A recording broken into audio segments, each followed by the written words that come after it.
Before I get down to this episode, I'm going to lay out some stuff. Stuff that I think might explain the color of this episode, but more so, how this looks at ourselves. It's been a couple of weeks since I last visited Stargate, the connected SG-1 episodes Touchstone and Shades of Grey. A thing to note about both of these is that they occur after the attack by Apophis, an event that proved one thing clearly. We are not ready. We've been pulled into a game that has never been more serious. The darkest days of the Cold War and shadow of nuclear Armageddon, that was nothing compared to the threat the human race unknowingly faced. Only a handful of people were aware of what had happened, but those people know we did not save ourselves that day. It was the actions of a team violating orders on a Hail Mary pass that would likely never again be possible because just enough circumstances were in place to tilt things our way. We survived our darkest day, but had no assurance that an even darker one was beyond that. We've also seen before that Atlantis itself faced its darkest day, the endless onslaught of the Wraith. Victory was achieved through cunning. Survival depends on caution. In those two SG-1 episodes, the theme was crystal clear, which was spelled out by General Hammond himself. We will hold ourselves to the highest ethical standards. Despite the threats, despite the skin-of-our-teeth survival, we reject those like Mayborn's organization that believe these circumstances justify us taking whatever action is necessary to secure the survival of the human race. Those people, they're criminals. Those people are an embarrassment to our planet. Those people undermine the work being done to ensure Earth's protection by not being another group running around looking after our own interests, but looking to take our place on the galactic stage as a people with a clear belief in what is right and what is wrong and the willingness to hold our ground on that. It's a villain like Mayborn who would say, "This isn't the SGC, so if someone gets in your way, do what you have to do." And yet, as we watch Atlantis face this crisis, remember that it's the villain whose approach to morality is, do what you have to do. And ask what that means when our heroes say, did what you had to do.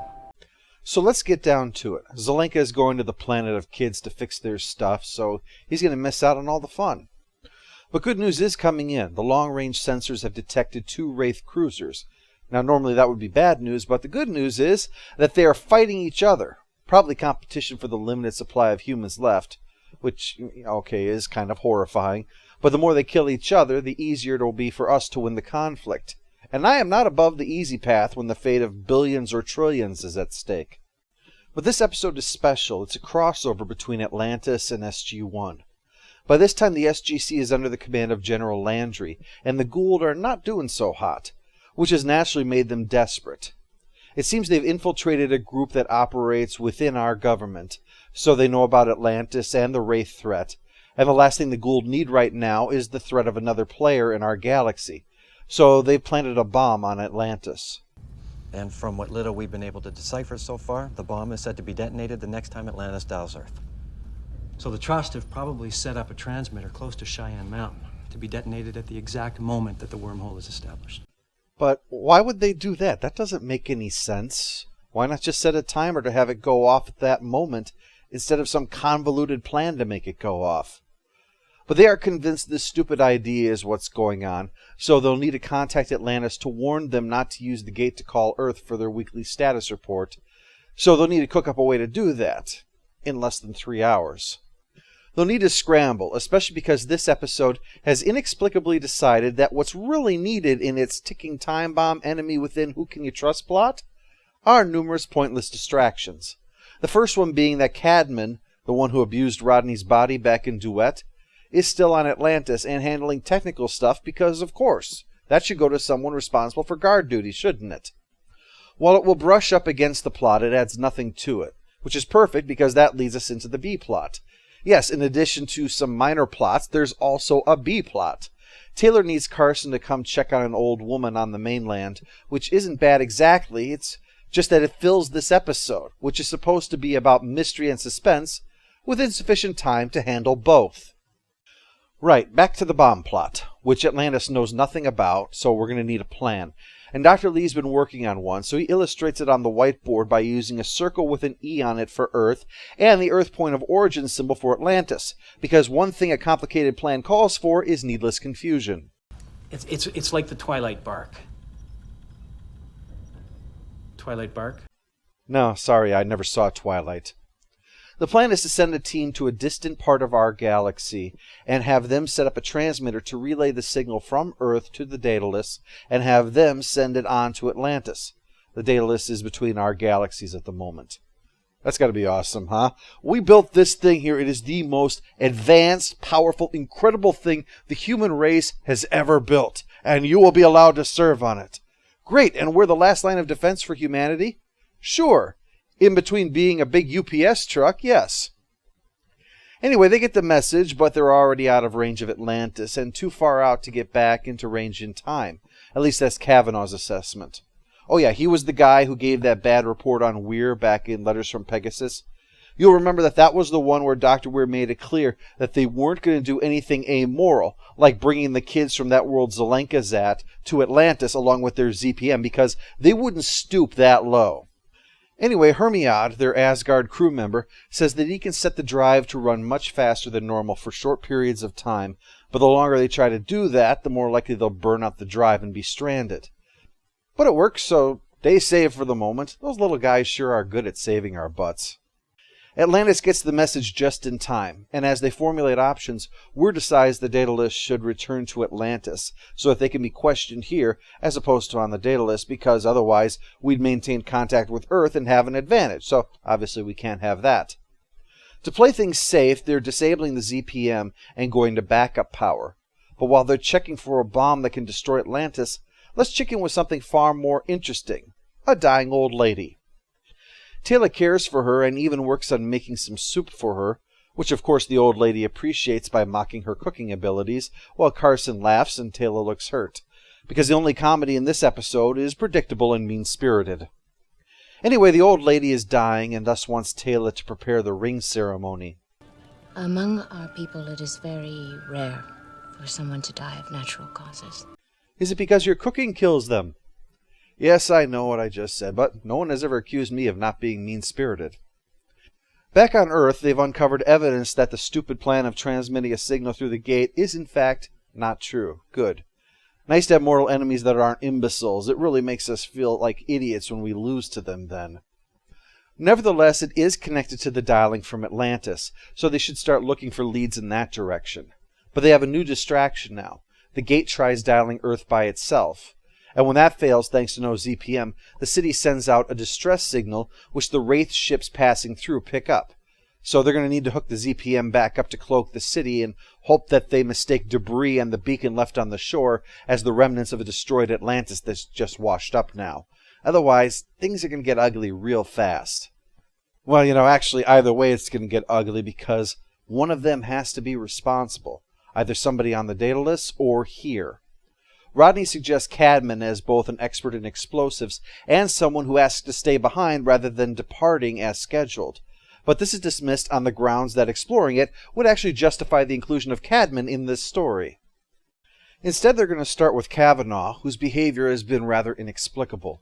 He left Atlantis, then begged to come back, and then left again. He was also poking through the computers on the Daedalus and sent coded transmissions to Atlantis. Thus, he is the #1 suspect. And they're going to need to sort this out quickly because Rodney has solved the dialing Earth detonation issue. There's not an actual bomb in place. The system was set up to cause the ZPM's power to go out of control and blow them up. This is some kind of software issue, though, and obviously they haven't upgraded their firmware in a few thousand years, so someone was able to tweak the code and lock it behind a code. An access code, actually, that prevents them from undoing that. And Kavanaugh remains their primary suspect, since he is smart enough to pull that off. If he does know the code, I highly doubt he's going to just give it to us. You give me 10 minutes with him. I'll get it out of him. And this is the point when the seismic cultural shift that has taken place is visible. 20th century, the good guys would quickly shoot down such a suggestion. 21st century, the good guys get behind that plan. I like 24 as much as the next nacho-chomping, Super Bowl-watching, fast food-devouring, red-blooded American.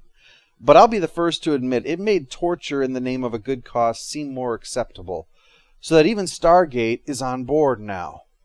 Weir seems uncertain, but Shepard approves right away. Only Rodney speaks up against the idea, and it says something when the most self-centered person in the room has to be the voice of morality. During all this is more stuff about the sick old lady, Carson wanting to do modern medicine on her, her wanting to just die anyway, Taylor at her bedside, you get the whole picture. Now back to our regularly scheduled panic.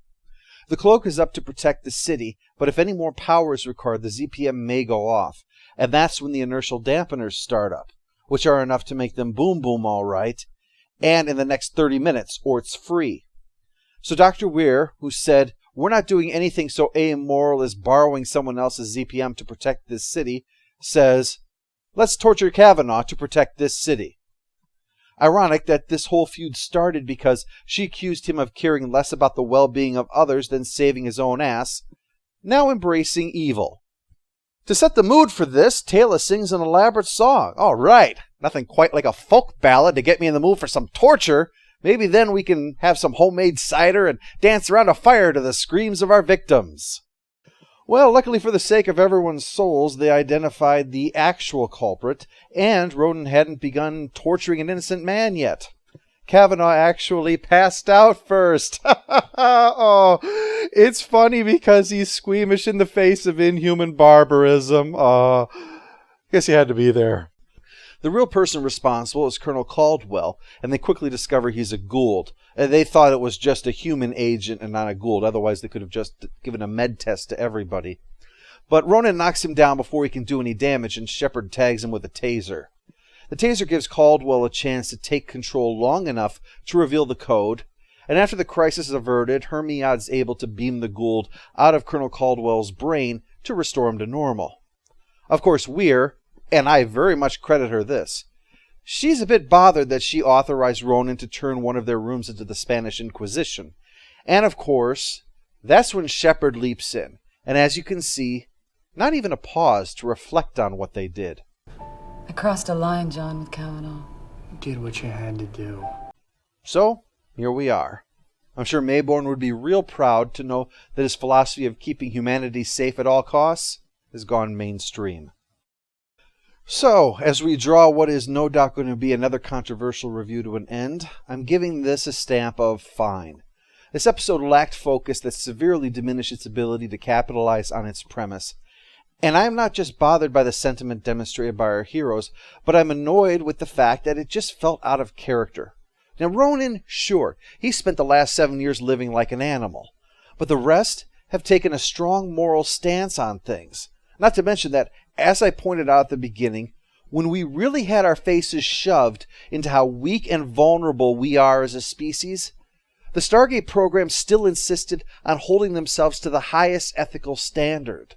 Now, after victory upon victory, the toppling of the System Lords, our own intergalactic ships, and having repelled a Wraith attack unparalleled since the ancients themselves fought them, now we're suddenly morally compromised?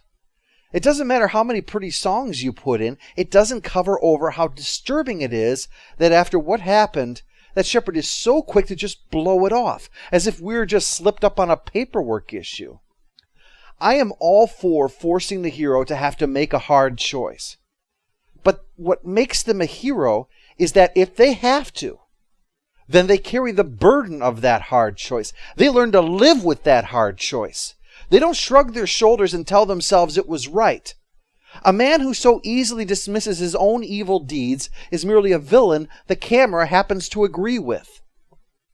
Beyond that, I'm also immensely irritated that the episode did not handle Kavanaugh's setup well at all. Or more to the point, they set it all up to make it so obvious that he's the suspect, but they never explained how he was innocent.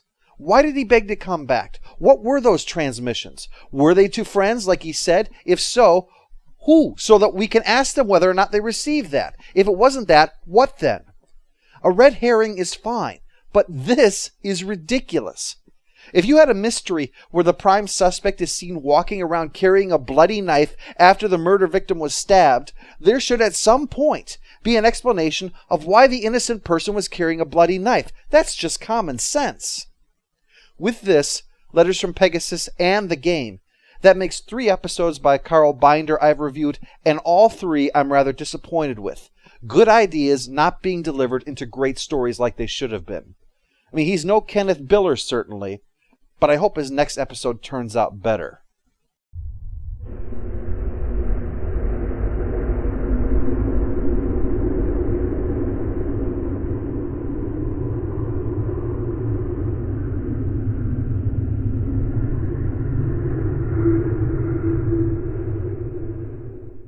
All hail the Overlord! All hail the Overlord!